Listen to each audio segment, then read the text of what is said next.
Bismillahirrahmanirrahim. Assalamualaikum warahmatullahi wabarakatuh.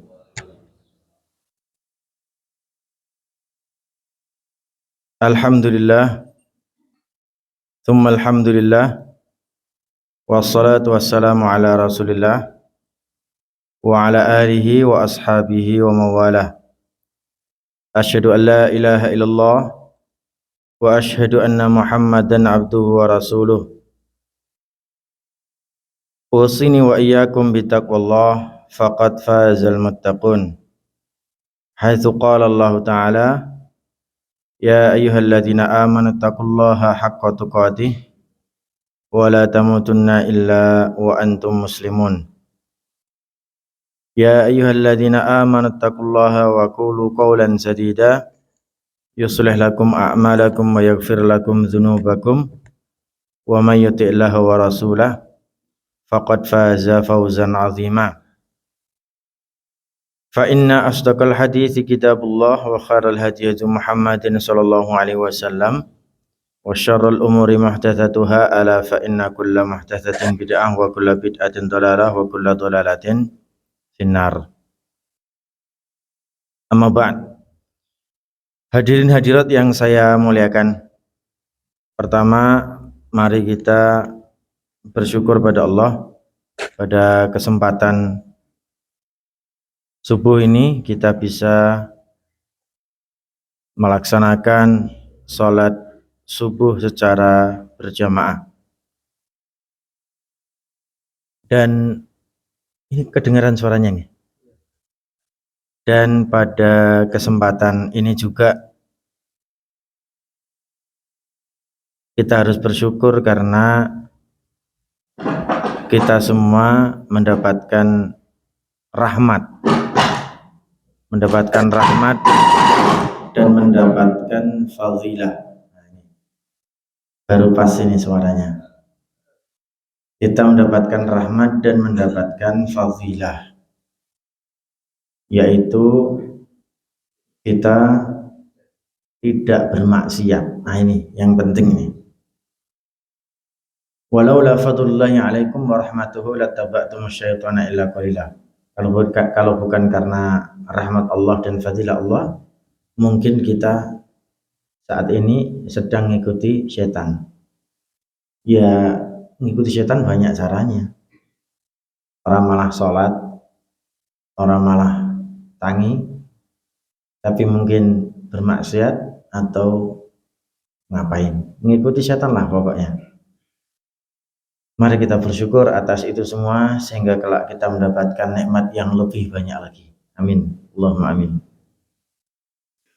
Yang kedua, mari kita bersyukur, mari kita berkirim salawat dan salam kepada Nabi kita, Nabi Muhammad sallallahu alaihi wasallam. Kita berharap betul semoga kelak kita menjadi umatnya, golongannya yang mendapatkan syafaat dari beliau. Amin ya rabbal alamin. Ikhwati fillah, sampai hari ini ini sudah waktu seminggu, dan seminggu ini yang sudah wafat lebih banyak lagi. Cuman secara emosional saya masih terasa sekali atas wafatnya salah satu sesepuh pondok kami, Pondok Pesantren Islam Al-Mu'min Ngruki. Dan saya yakin antum semua Bapak Ibu pernah mendengar namanya dan mungkin juga pernah mengikuti ceramah-ceramahnya. Beliau Al-Ustadz Kiai Haji Muhammad Amir SH. Mungkin pernah mendengar nama itu. Jumat yang lalu ada yang hadir untuk nyolatkan di Pondok Ngruki, dereng ya, atau di rumahnya mungkin ya. Tapi intinya kami semua yang ada di pondok mendapatkan ibrah yang sangat-sangat besar. Sangat-sangat besar. Kita menangis saat itu bukan karena kita sedih atas perpisahan kita. Kita menangis saat itu karena beliau mendapatkan banyak sekali tanda dari Allah. Yang tanda ini kita bisa baca. Tanda ini bisa kita baca. Tanda-tanda husnul khotimah. tanda-tanda husnul khotimah yang Allah berikan kepadanya. Dan kemudian ketika kita membaca tanda itu, kita menjadi menangis. Menangisnya bukan karena kita sedih berpisah dengan dia, tapi kita menangis karena ya Allah, bagaimana dengan warna mati kami nanti? Bagaimana dengan cara mati kami nanti? Kami berharap ya Allah, Kau berikan kami semua husnul khotimah juga. Jadi saya ingin bicara tentang itu. Saya ingin bicara tentang itu, tentang tanda-tanda kematian yang baik. Tanda-tanda kematian yang baik. Sebenarnya nyambung sih sama materi saya yang bulan lalu.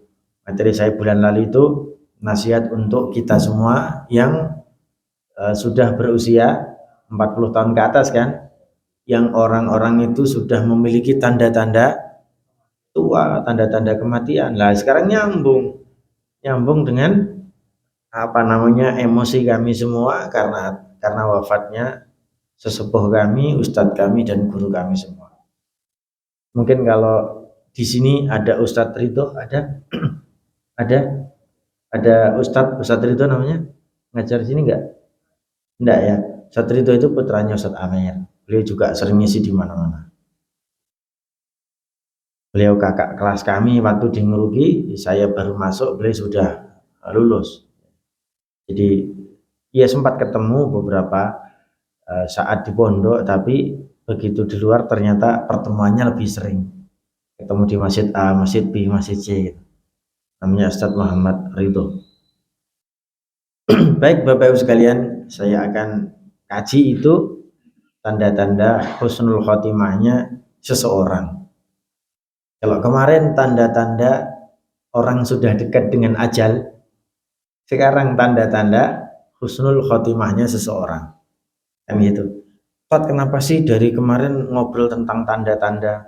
Nah, emang tanda itu penting kok. Jenengan mau jenengan naik mobil, gitu, naik motor, kemudian di perapatan mesti ada tanda. Ada lampu merah, hijau, kuning, itu kan mesti. Tujuannya Pak agar Anda hati-hati. Masanya jalan-jalan, berhenti-berhenti, nabrak tanda ya repot kan. Allah gak penting tanda itu. Lah iya, jadinya apa? Gak bisa ngambil bro. Kan gitu. Terus di jalanan itu, di jalan besar itu ada marka jalan yang sifatnya garis lurus tidak putus-putus. Pas tikungan ada garis lurus di tengah-tengah tidak putus-putus. Itu tanda sebenarnya. Kalau putus-putus Anda boleh nyelip, ya kan? Tapi kalau posisi garis itu lurus tidak ada putus-putusnya, dilarang nyelip. Karena nanti kalau Anda geser sedikit ke kanan saat nyelip, dari luar sana, dari arah yang berseberangan ada mobil lewat, tabrak. Karena jalan dianggap sempit, tidak boleh bermanuver, tidak boleh menyelip dan lain sebagainya. Itu orang ketika mengindahkan tanda itu akan selamat. Orang ketika mengindahkan tanda itu akan selamat. Tapi kalau orang itu tidak mengindahkan tanda, apa yang terjadi? Ya nggak selamat, nggak akan selamat. Jangankan tanda-tanda orang menjelang ajal, jangankan tanda-tanda husnul khotimah, kiamat Pak, mau kiamat itu ada tandanya. Allah kasih tanda itu. Pak ya, nyambung Pak ya. Kenapa? Orang Allah kasih tanda-tanda itu. Ada orang Allah SWT kasih tanda-tanda itu mau kiamat. Nanti sebelum kiamat Al-Qur'an tidak dianggap. Ya kan? Ilmu diangkat, ulama hilang. Nanti kalau mau kiamat matahari terbitnya dari arah barat. Kan gitu. Nanti kalau mau kiamat Dajjal muncul. Nanti kalau mau kiamat Nabi Isa muncul, Al-Mahdi muncul. Itu tanda semua. Dan Allah kasih tahu kepada kita, Rasul kasih tahu kepada kita. Tujuannya kita hati-hati. Nah, yang gitu. Tujuannya kita hati-hati. Ada tanda rusaknya zaman. Ada tanda rusaknya zaman. Apa itu? Salah satu tanda rusaknya zaman. Banyak wanita yang pergi tanpa mahramnya, banyak wanita yang keluar rumah tanpa hijabnya. Kan gitu. Laki-laki sudah tidak lagi menjadi laki-laki. laki-laki wis neng omah wae tidak tahu tanggung jawabnya, meninggalkan sholat, meninggalkan jiwa agamanya, itu tanda rusaknya zaman. Jadi tanda ini penting kita pelajari, tujuannya agar kita hati-hati. Baik Bapak Ibu sekalian, yang pertama sekarang tanda husnul khotimahnya seseorang. Dan ini saya nanti akan sedikit cerita juga tentang Ustadz kami yang wafat pada Kamis malam atau malam Jumat itu. Nanti kita akan kisahkan nanti insya Allah beberapa kisah terkait beliau. Baik, ikhwafillah. Tanda-tanda husnul khotimahnya ini didasarkan pada ayat maupun hadis. Jadi kita tidak boleh ngada-ngada. Tidak boleh ngada-ngada. Karena ini apa? Jebule nggak berdasarkan Quran, nggak berdasarkan hadis. Ya kacau. Mungkin Anda pernah dengar salah satu tanda baiknya seseorang adalah ketika orang tersebut sing nyolatke banyak, ngoten toh? Kathah toh? Lho ngapunten. Sing nyolatke kathah, sing nganterke ke makam kathah, kan ngoten. Pak Bu, pernah nggak panjenengan mengetahui prosesi pemakaman ngapunten, siapa itu Ratu Elizabeth yang di Inggris tuh? Ya, pernah ngeliat ya. Itu yang menghadiri ratusan ribu orang, Pak. Ratusan ribu orang. Wah, saya menghadiri banyak sekali. Pertanyaannya, apakah itu tanda husnul khotimah? Apakah itu tanda husnul khotimah? Ya enggak juga. Karena apa? Mohon maaf, sing mati dudu wong muslim. Nah, itu loh. Sing mati dudu wong muslim. Mbok ya sing datang ribuan orang tapi tidak muslim, datang juga tidak nyolatkan, lah podo wae, tidak bisa disebut baik oleh Allah SWT. Nah, untuk itu yang dikatakan baik, tanda-tandanya husnul khotimah itu dari Allah dan dari Rasulnya. Maka kita nanti akan kaji dari ayat dan kita juga akan kaji dari hadis. Bukan karena kata orang atau cerita orang tertentu, tidak. Tanda ini berdasarkan dari Quran dan dari Sunnah. Baik, tanda pertama, Pak.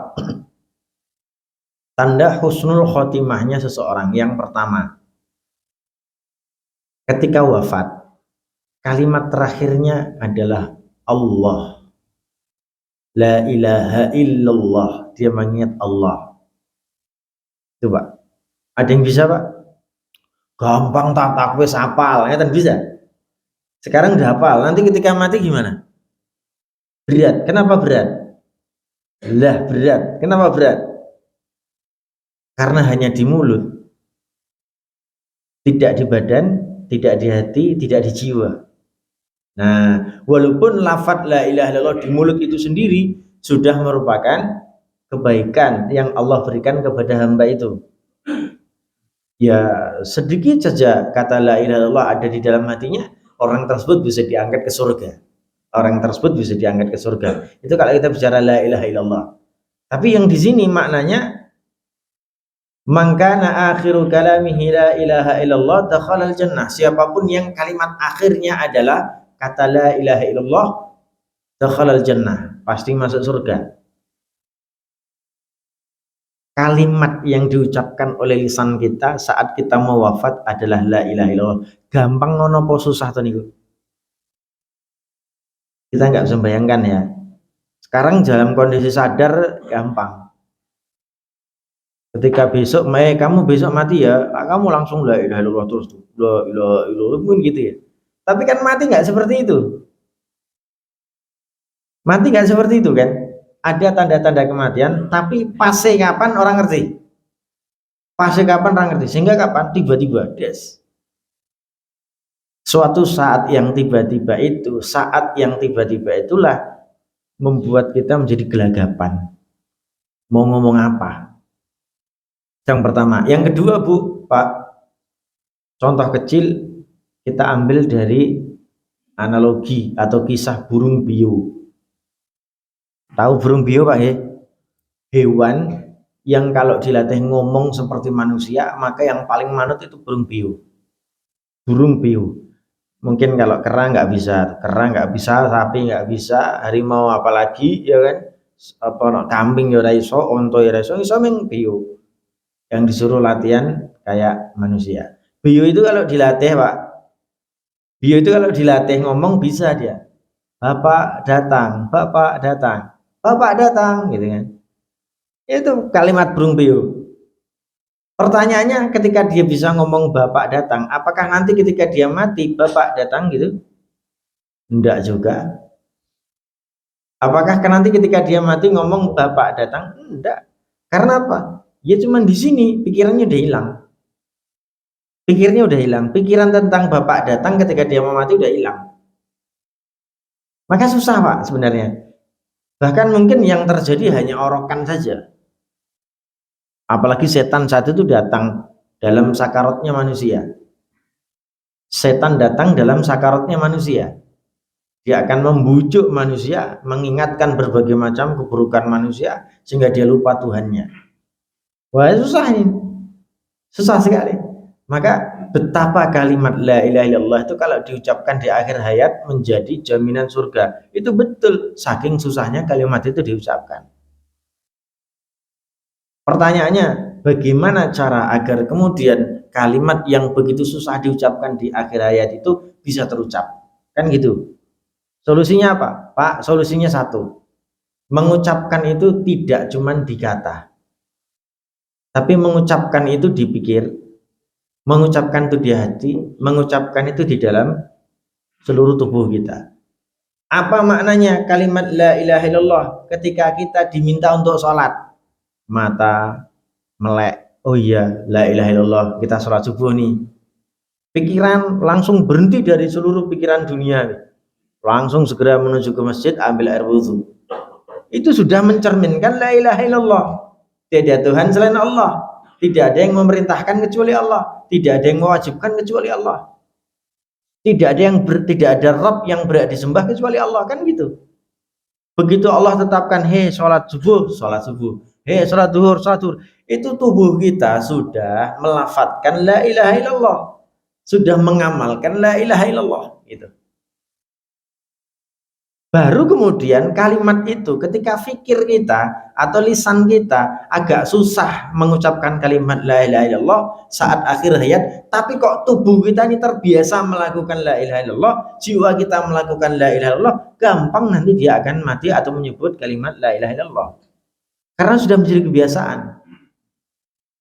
Sudah menjadi kebiasaan. Ya kan? Maka ikhwati fillah, perkataan la ilaha illallah menjadi sangat penting dan itu tanda pertama. Siapapun orang Islam yang ketika wafat kok kalimat terakhirnya la ilaha illallah, dakhalal jannah, dia pasti masuk surga. Pak Bu, saya sedikit menjelaskan kata dakhalal jannah. Dakhala itu masuk, jannah itu surga. Dakhalal jannah.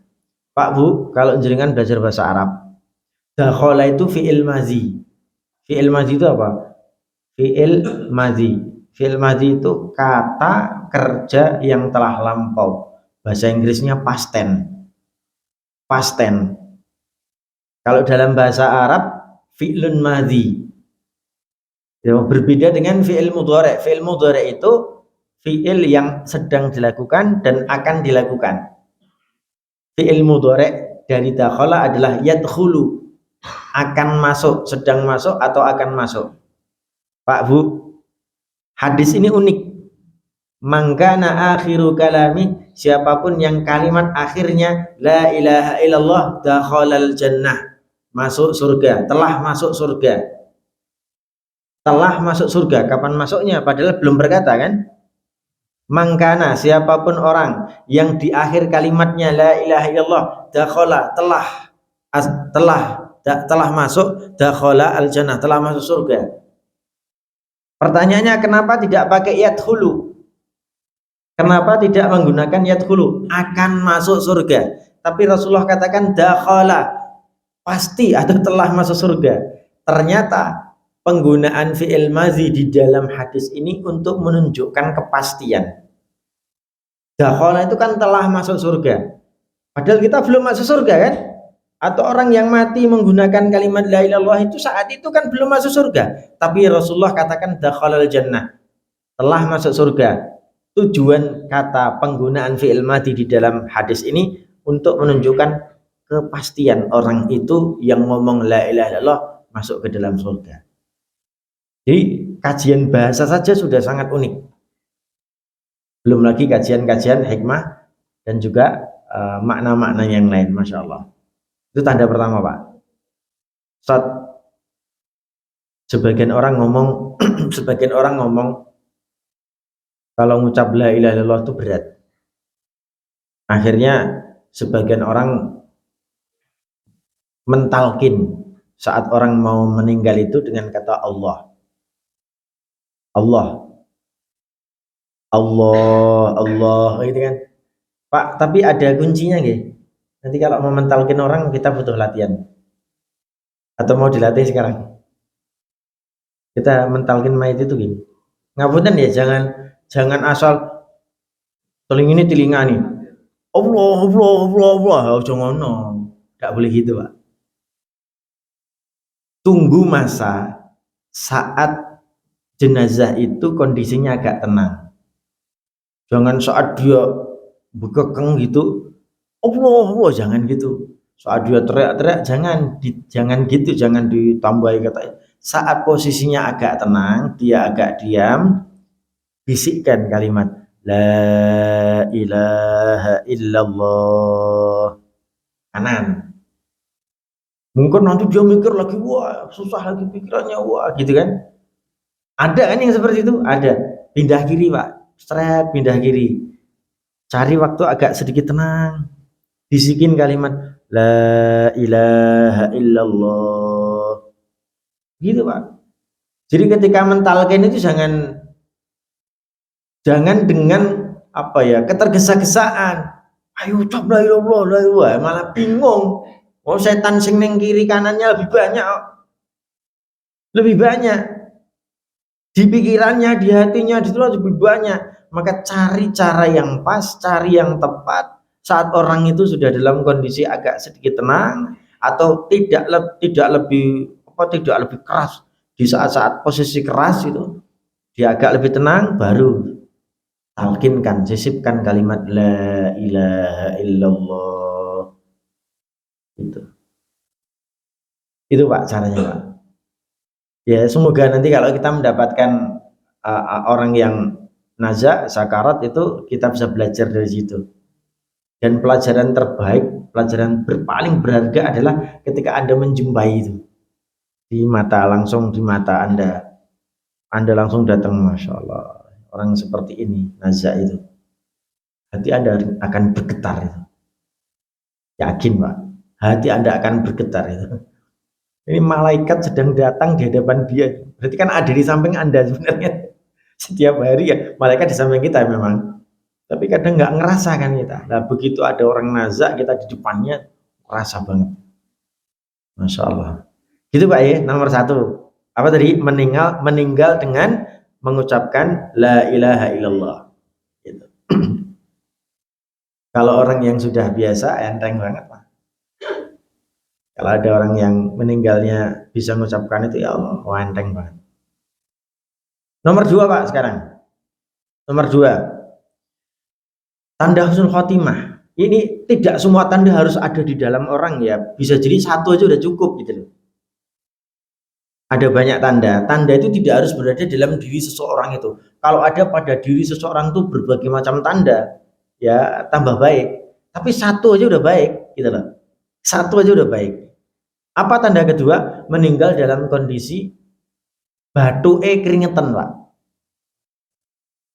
Pernah ngelihat orang meninggal batuke keringetan? Pernah? Oh, saya sering beberapa kali saya melihat orang meninggal batuke keringetan. Saya itu pernah ngelihat, pernah apa namanya itu, merasakan itu. Oke, tak ceritain. Batuk keringetan niku kenapa, Pak? Wah panas orangnya AC ini, wajar dong orang itu ditempatkan di tempat yang tidak ber-AC panas. Wong ning ambulan kan panas kan yo. Bones ambulannya orang ini AC nih. Gitu kan? Awak dhewe keringetan. Ya keringetan karena urip coba nih mati. Keringat itu muncul gara-gara kondisi tubuh kita kepanasan atau jantung kita ini berdetak lebih kencang. Dua arah itu berputarnya jadi lebih kencang, kan panas.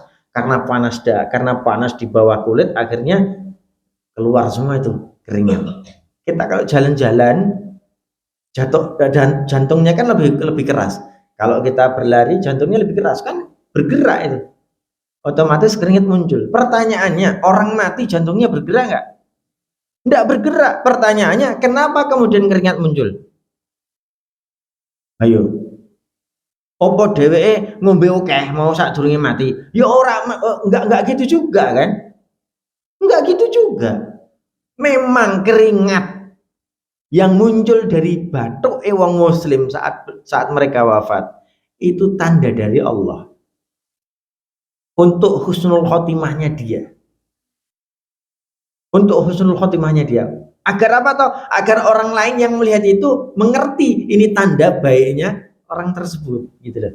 Agar kemudian kita bisa mengambil ibrah, mengambil pelajaran. Saya sering Pak mendapati beberapa kawan saya yang wafat, ustadz-ustadz kami yang wafat, badai jidat itu keringetan Pak. Masya Allah. Apa kata Rasulullah SAW dalam hadis riwayat Tirmidzi, hadisnya sahih? Apa kata beliau? Rasulullah SAW berkata, mautul mu'minina bi'araqil jabini. Atau kama qala wa fi riwayatin ukhra, mautul mu'minina bi'irqil jabin. Meninggalnya seorang mukmin itu dikasih tanda oleh Allah di jidatnya keluar keringat. Batuk ya Pak. Masya Allah. Namanya orang keluar keringat mesti batuk ya pertama kali. Jenengan mboten mboten maem. Jenengan mboten jalan-jalan, mboten lari-lari, maeme soto, kene mesti keringetan. Nggih ta? Maeme sop sing panas mesti kene iki keringetan. Alah rasa nggo sop nggo sambel kadang kepedesan kene iki keringetan. Tapi apa orang mati makan sop? Enggak kan? Enggak juga. Artinya apa? Itu tanda dari Allah untuk kematian indah bagi seorang mukmin. Yang ketiga, ikhwati fillah. Yang ketiga, ini yang saya ambil ibrah dari wafatnya beliau, Kiai Haji Muhammad Amir Esa. Meninggalnya pas malam Jumat jam 9 malam. Meninggalnya pas malam Jumat. Yo, nek dia muslim nggak apa-apa gitu loh. Memang bagus. So, pertanyaannya kalau yang meninggal di malam Jumat itu dukun, santet, wong kafir, wong musyrik, wong murtad, ayo nggak ngefek. Tapi kalau orang muslim, kalau orang itu muslim aja lah. Meninggalnya malam Jumat, apa? Opomnya pas Ramadan, malam Jumat Ramadan, masya Allah, tambah lebih baik lagi. Kan gitu. Dan kita nggak bisa milih kan, nggak bisa milih waktu mati. Nek pengen milih waktu mati ya malah bunuh diri jenenge. Tidak boleh. Wala tulqu bi'aidikum ila tahlukah, ojo ngantek kita bunuh diri. Jangan sekali kita gunakan tangan kita untuk keburukan kita, untuk kecelakaan kita, tidak boleh. Begitu. Beliau ini ceritanya gini, saya itu hari Kamis sore sekitar jam 4 sore gitu mendapatkan kabar kalau sahabat saya, teman dekat saya, sekelas sama saya, 6 tahun bersama saya, pondok S1 nih bareng, ya kan, S2 bisa, S3 bisa, tapi di pondok sama, ngajar di pondok sama saya. Beliau ibunya wafat, umurnya 87 tahun, ibunya wafat. Tempatnya di Ngawi. Akhirnya saya pulang dari kantor, saya kan kantornya dari jam 10 sampai jam 5 sore. Kantor saya yang baru, Sekolah Tinggi Islam Al-Mu'min. Saya sekarang di sana, fokus di sana. ketua sekolah tinggi Islam Al-Mu'min, ketua STIM Surakarta, saya di sana. Lah jam 10 sampai jam 5, begitu jam 5 rampung, saya izin sama teman-teman, saya berangkat duluan. Ini sahabat saya, sahabat akrab saya harus berangkat duluan. Saya berangkat ke Ngawi. Sampai Ngawi, alhamdulillah, ternyata jenazah belum datang. Saya sampai sana jam berapa ya? Jam 8-an kalau nggak salah. Ternyata jenazah belum datang. Jenazah datangnya jam 9. Sahabat saya itu ngomong, "Tan, apa?" Saya bilang, "Sabar sebentar ya, nanti ngimami." "Ngimami apa?" "Salat jenazah." "Loh, belum datang toh?" "Belum, sisa ngimami ya." Ya udah, oke, siap. Akhirnya begitu jenazah datang, saya ngimami, saya ngimami. Setelah itu sekitar jam 10-an, sekitar jam 9 saya pamit ya, ini udah terlalu malam. Saat itu dapat kabar kalau beliau wafat, Kiai Haji Muhammad Amin Reza wafat. Akhirnya saya tancap gas dari Ngawi menuju Solo, segera menuju rumah beliau. Ternyata di rumah beliau masih sepi. Setelah usut punya usut, ternyata masih di rumah sakit semua, di PKU. Akhirnya besok pagi kita baru mulai proses semuanya. Itu malam Jumat beliau wafat. Malam Jumat beliau wafat dalam kondisi yang sangat indah. Nah, cerita keindahannya nanti di poin keempat. Poin ketiga ini, apa kata Rasulullah? Ma min muslimin yamutu yaumal jum'ati au lailatal jum'ati illa waqahu Allahu min azabil qabr. Kata Rasulullah dalam riwayat Tirmidzi. Hadisnya hasan sahih. Hadisnya hasan sahih. Matannya sahih, riwayatnya, rawi-rawinya hasan. Boleh dipakai? Boleh, sangat boleh, tidak ada masalah. Dan kita bisa mengambil hujjah, mengambil hukum dengan hadis ini. Ma min muslimin, siapapun dari muslim, yamutu yaumal jum'ah, yang mati dalam waktu hari Jumat. Siapapun orang muslim yang mati pada saat hari Jumat, au lailatal jum'ah, atau malam Jum'ah, illa waqahullahu fitnatal qabr, pasti Allah akan menjaganya dari fitnah kubur. Pasti Allah akan menjaganya dari adab kubur. Masya Allah. Pengen Pak ya?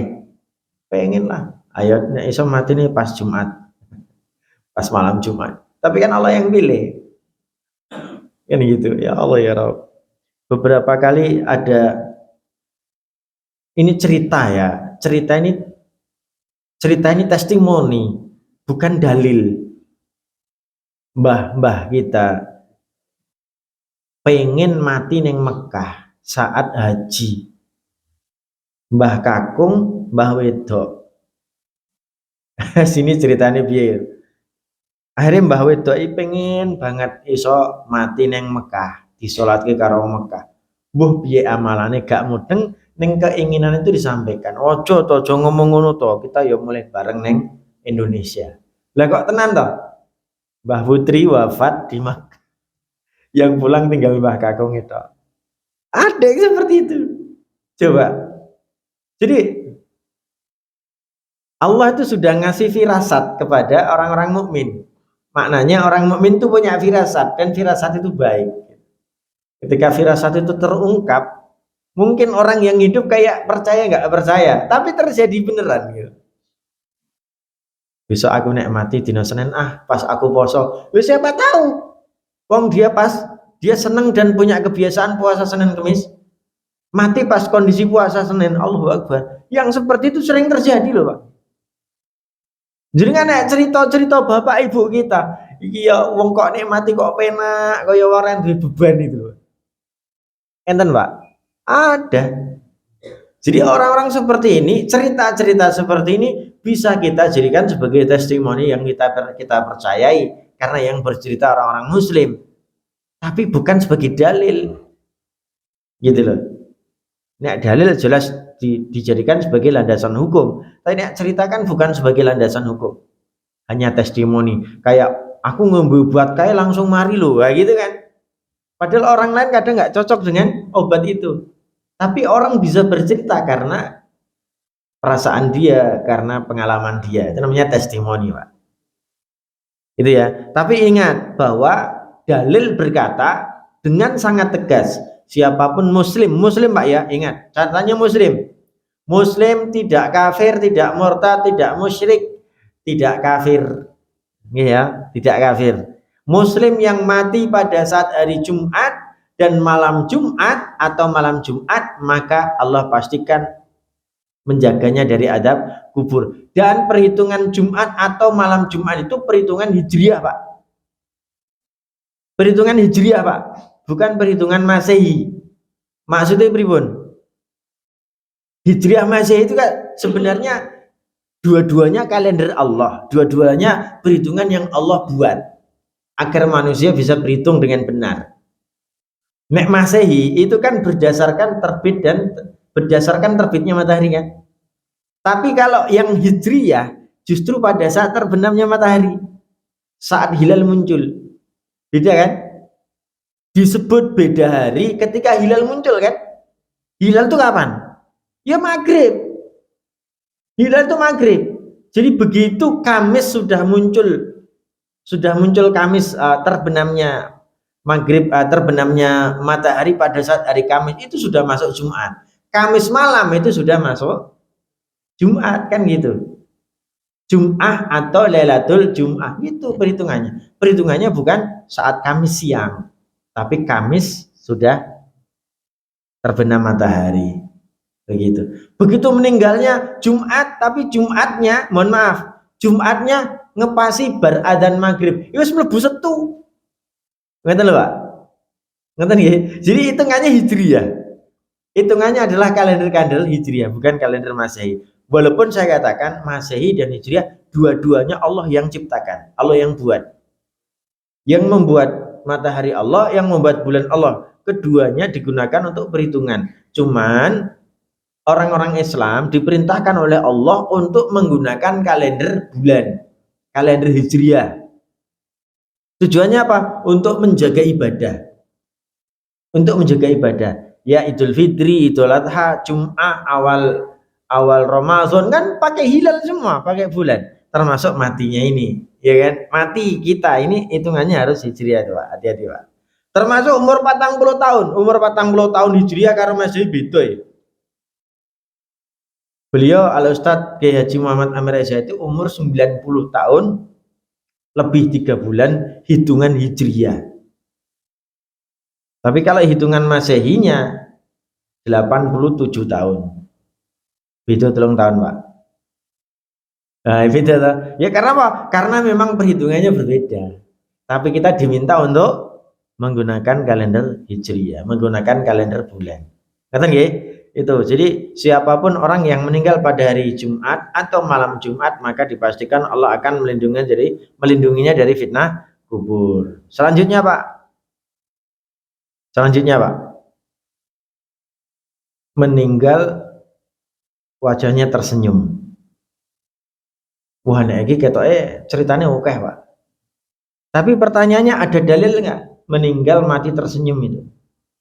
Meninggal atau mati tersenyum itu ada dalilnya nggak? Ada. Apa? Allah SWT di dalam surah Al-Fajr ayat 27 sampai 30 berkata gimana? Ya ayyatuhan nafsul mutmainnah. Ingat ya? Irji'i ila rabbiki radiyatan mardiyah fadkhuli fi ibadi wadkhuli jannati. Apa maksud dari ayat itu? Ya ayyatuhan nafsul mutmainnah, wahai jiwa yang tenang. Ya ayyatuhan nafsul mutmainnah, an-nafas jiwa al-mutmainnah tenang. Irji'i, pulanglah kamu wahai jiwa, ila rabbik, kepada Rabbmu, radiyatan mardiyah. Radiyah, jiwamu dalam kondisi ridho kepada Allah, mardiyah, dan diridhai oleh Allah. Fadkhuli, maka masuklah kamu wahai jiwa, fi ibadi, masuk dalam golongan hambaku. Wadkhuli, dan masuklah kamu wahai jiwa, jannati, ke dalam surga. Pak Bu, ngapunten. Yang menunjukkan wajah senyum yang mana dalam ayat tadi? Mana, Pak?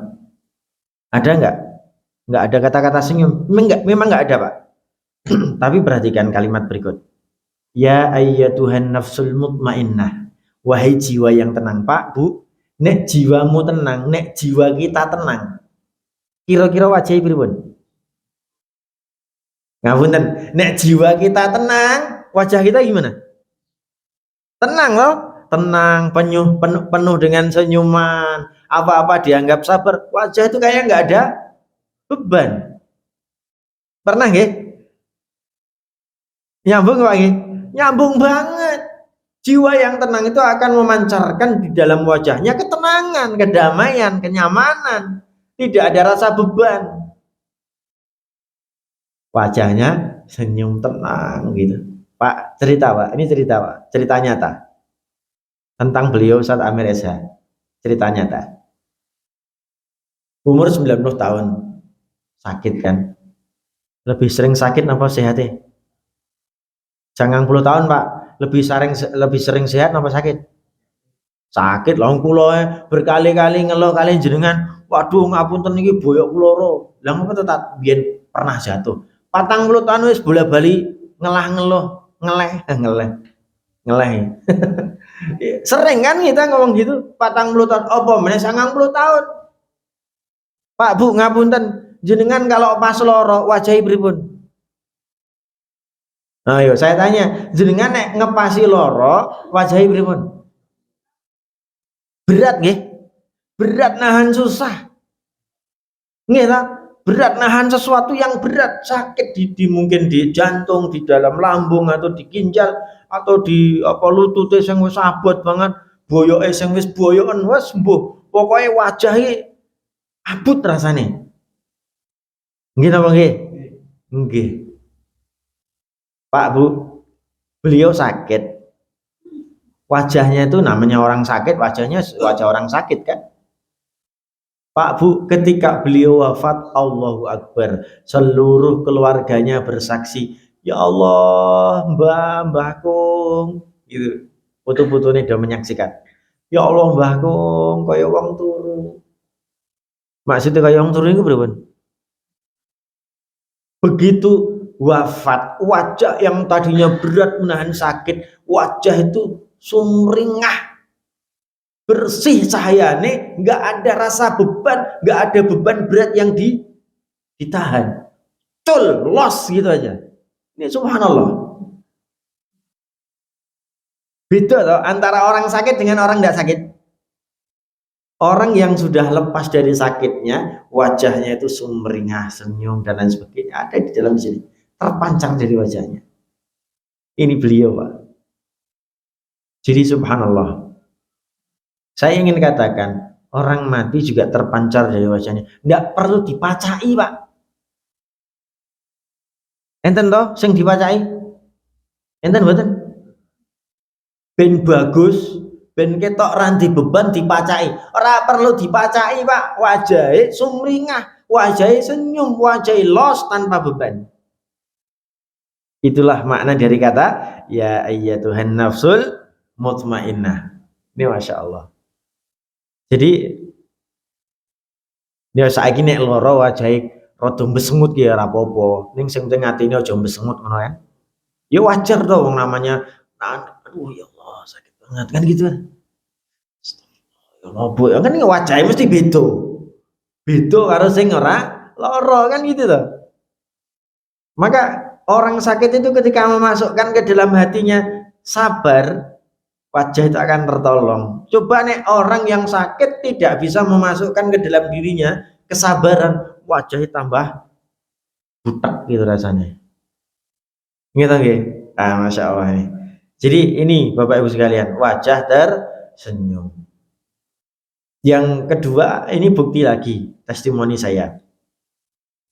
Pagi hari habis subuh itu orang kan sudah mulai tersiar, orang sudah mulai terkabarkan kalau beliau wafat.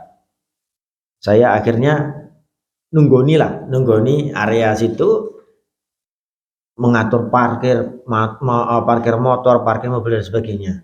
Alhamdulillahnya ketemu tokoh-tokoh lama yang menjadi sahabat-sahabat beliau. Saya antarkan Ustaz. Nah, salah satu tokohnya adalah Ustaz Abu Bakar Bashir. Beliau habis subuh datang ke sana. Kemudian beliau minta saya, Ustaz, ada apa Ustaz? Ada dawuh nopo, enten dawuh nopo. Ustaz, tolong mintakan izin ke keluarga, saya mau lihat wajahnya. Kata Ustaz Abu, nggih Ustaz. Akhirnya saya minta kepada keluarganya dan diperbolehkan. Boleh Ustaz, enggak apa-apa. Dibuka kafannya, seret. Terlihat wajahnya yang begitu tenang, senyum. Akhirnya dicium sama Ustaz Abu keningnya, dicium. Sunahnya memang begitu. Cium. Saya mau moto nggak enak, aduh ada keluarganya. Padahal tak foto cekrik gitu. Mungkin tak lihatkan kan jenengan sosok wajah orang soleh yang wafat kayak apa. Mungkin Anda akan menangis. Menangis bukan karena berpisah sama beliau, menangis karena aku sesok piye. Berharap kepada Allah, ya Allah aku juga pengen wajah seperti itu saat mati. Kan gitu kan? Tenang banget Pak, saestu. Saya melihat betul saat beliau sakit tiap hari jaga sholat Pak. Beliau tuh kalau sholat jamaah terus di sop pertama, digandeng sama anaknya. Pak Bu, dalam menahan sakit, sholatnya duduk ini. Wajahnya sakit, ketok leloro ketok banget Pak. Saestu. Begitu beliau wafat, Allahu Akbar, senyumnya minta ampun, tenangnya minta ampun, kaya wong turu Pak saestu. La ilaha illallah Muhammadur Rasulullah. Kita juga ingin seperti itu ya Allah. Subhanallah. Akhirnya apa? Saya melihat itu mau foto nggak bisa karena faktor apa namanya nggak enak sama keluarga kan, nggak nyaman, ya sudahlah. Hanya menjadi pelajaran buat saya. Besok aku mati nih koyo ngopo. Dan saya bisa cerita kepada panjenengan semua. Ini luar biasa. Ngoten nggih Pak nggih. Tanda keberapa tadi? Tanda keberapa tadi? 4. Sekarang tanda kelima. Itu kan jam 12 Pak nggih. Guys, ngomong mati ya nyeneng ke mana nih. Oke, tanda kelima sekarang. Tanda kelima adalah meninggal saat sakit. Meninggal saat sakit. Jangan sakit Pak. Gara-gara sakit itu kemudian Anda meninggal. Asal saat sakit itu Anda sabar. Saat itu bagian dari husnul khotimah. Sakit ya loro bar loro mati. Enten ya. Kata ngokeh banget. Okeh banget. Dan beliau saya katakan beliau wafat dengan sakitnya.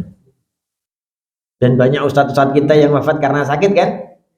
Ustadz Mu'in, Ustadz Wahyudin, Ustadz Aris Munandar, Ustadz Badrut Tamam, Ustadz Amir, Ustadz Mu'alif. Beliau ustadz-ustadz hebat kita semua. Dan wafatnya pas sakit semua, dan subhanallah mereka orang-orang soleh. Jadi orang soleh itu jadi tanda buat kita, rambu-rambu buat kita. Apa kata Allah? Apa kata Rasulullah SAW? Rasulullah SAW berkata begini, Innal abda iza marida. Seseorang itu kalau sakit, auhallahu ila malaikatih. Allah Subhanahu wa taala memberikan wahyu kepada para malaikatnya. Ini Rasul berkata, ketika ada seorang hamba sakit, maka Allah berkata kepada para malaikatnya, auhallahu ila malaikatih. Allah berkata kepada para malaikatnya, ana qayyadtu abdi biqaidin min quyudi. Aku sedang mengikat hambaku dengan salah satu ikatan, yang ikatanku itu jumlahnya banyak sekali. Tapi untuk yang sakit ini aku sedang mengikat dia. Artinya sakitnya hamba ini bagian dari ikatan Allah. Aku sedang mengikat dia. Tak gawe loro kowe, gitu kan? Kata Allah kalau dalam bahasa saya gitu. Tak gawe loro kowe.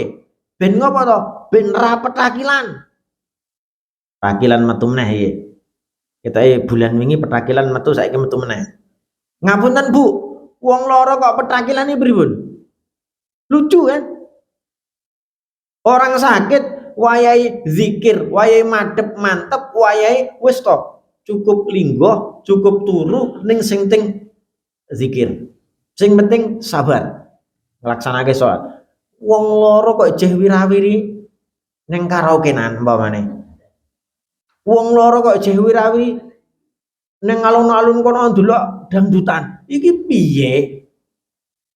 Ra cocok dibuat loro jeh kaya ngono gitu maksudnya. Sakit itu ikatan dari Allah. Tak gawe sakit kamu biar banyak menyebut namaku.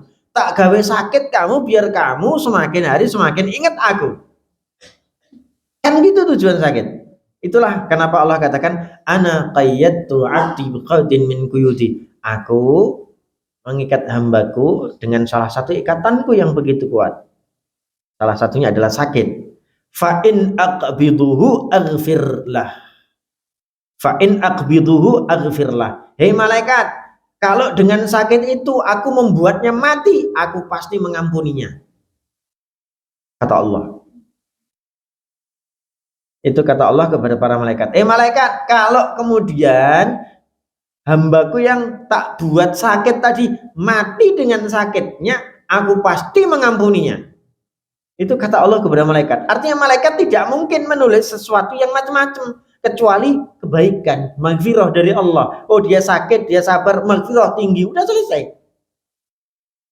Gak mungkin mencatat hal-hal yang lain. Tapi apa kata Allah? Wa in u'afi fahina idzin yaq'udu la dzambalah. Ketika kemudian dia sembuh, ketika aku buat sakit kok kemudian dia sembuh, saat berdirinya karena kesembuhannya, berdirinya karena sudah sembuh dari sakitnya, saat berdirinya pertama kali itu dia berdiri dalam kondisi tidak punya dosa. Artinya dengan sakit itu dosa-dosa yang masa kemarin diampuni oleh Allah Subhanahu wa taala. Masya Allah. Ning yo aja terus ya Allah gawe aku lara, yo aja ngono. Ndak, sakit itu pemberian Allah. Jangan diminta, Allah pasti kasih. Allah tahu betul kapan Allah akan mengampuni hambanya. Begitu dikasih sakit, mencak-mencak lah rasito jadi maghfirah. Jika iloro nesu-nesu. Nggih, enten saya ngoten niku. Ya, semoga enggak di sinilah. Iya, dikasih sakit itu harus bersyukur. Lah ini loh, bagaimana bisa bersyukur wong loro? Dikasih sakit kok nggak bersyukur, ya berarti nggak ngerti imannya kan? Bahwa ternyata sakit itu mengampuni dosa, berarti dia nggak ngerti tuh. Kan lucu dikasih sakit, bagaimana orang sakit bisa bersyukur? Lah nggak tahu kan. Nah sekarang setelah kita membaca hadis ini kan jadi tahu, oh ternyata kita dikasih sakit itu disuruh bersyukur, bersabar. Masya Allah. Terakhir Pak, terkait dengan sakit ini. Sebenarnya Allah Subhanahu wa taala kepada hambanya itu sudah menetapkan derajat tinggi. Hamba-hambanya muslim ini, kayak kita ini ditetapkan derajat tinggi. Tapi terkadang derajat ini tidak bisa dicapai dengan amalan soleh kita. Amalan ini kurang. Tahajudnya kurang, posone kurang, ngaji kurang. Kan gitu tuh. Napa jenengan pendak itu tahajud. Sekalinya tahajud enek bojone tambah rajin. Waduh, lah gue tahajud gara-gara bojone apa gara-gara Allah? Kayak gitu tuh.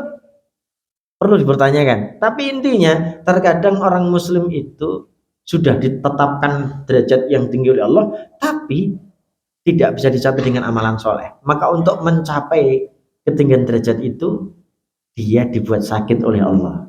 Apa kata Rasulullah? Innal abda idza sabaqat lahu minallahi manzilatan lam yablugha bi amalihi ibtalahu Allahu fi jasadihi aw malihi aw waladihi summa sabbarahu ala dzalika hatta yablughul manzilah allati sabaqat lahu minallahi ta'ala. Seseorang hamba itu kalau ditetapkan derajat tinggi oleh Allah SWT, tapi dia tidak bisa mencapai derajat itu dengan amalan soleh, maka kemudian Allah akan buat dia sakit. Allah akan uji dia di dalam jasadnya, bisa jadi dengan sakit, atau diuji oleh dengan anaknya, atau diuji oleh keluarganya atau hartanya. Maka dengan ujian itu dia bersabar, dan dengan kesabaran itu pada akhirnya dia bisa mencapai derajat yang tinggi tadi. Berarti panjenengan semua Bu itu sudah ditakdirkan oleh Allah punya derajat tinggi. Mung nek amalan soleh ora tekan, jenengan kadang digawe loro. Enten sing lorone pendak wulan sepisan. Enten. Oh, berarti belum kayak saya. Saya sebulan sekali minimal sakit. Sekali sakit kadang sampai seminggu. Sebulan sekali seminggu sakit. Sebulan sekali sakit. Yo karena ditahan-tahan. Yang lah mesti kerokan, mesti bekam, ngono lho. Yo panas, yo pilek kadang itu, tapi alhamdulillah dilalui aja, berputar itu hidup itu. Kan ngoten. Ya rakit tong masuk angin ya loro toh, masuk angin ora loro. Panas kan ya loro, mesti sabar aja. Begitu. Kadang waya-wayai sibuk banget, Allah kasih kepada kita sakit perut. Aduh asam lambungnya kamu, ya Allah, ngepasi gawean akeh banget. Ya sakit dari Allah. Memang Allah tetapkan untuk kita, ya sabar ya aja. Kan gitu. Sebulan sekali sakit nggih. Wala kaya ndonga ora. Aku ora ndonga. Ning lah mesti kayaknya di antara kita tuh pasti ada yang sakit segitu itu. Ini era sebulan sekali, ini era seminggu sekali, pokoknya wis wae loro-loronan. Ya tompo wae lah. Memang Allah Subhanahu wa taala menghapuskan dosa kita dengan cara seperti itu, meninggikan derajat kita dengan cara seperti itu. Saya kira ini yang dapat saya sampaikan. Mohon maaf atas segala hilaf saya. Semoga apa yang bisa kita pelajari pada hari ini bermanfaat untuk kita semuanya. Allahumma amin. Dan semoga Allah Subhanahu wa taala setelah memberitahu tanda-tanda ini kepada kita semua, kita bisa berwaspada dan kita bisa mencapai tanda-tanda itu. Allahumma amin. Allahumma rzuqna husnul khatimah. Wahai Allah, tolong rezekilah kami husnul khatimah. Allahumma inna nas'aluka husnul khatimah. Wahai Allah, kami yang berada di dalam majelis ini meminta kepada kamu, meminta kepadamu ya Allah dengan benar, dengan sangat, agar kami semua mendapatkan husnul khatimah. Allahumma amin. Subhanakallahumma bihamdika asyhadu an la ilaha illa anta astaghfiruka wa atubu ilaik. Assalamualaikum warahmatullahi wabarakatuh.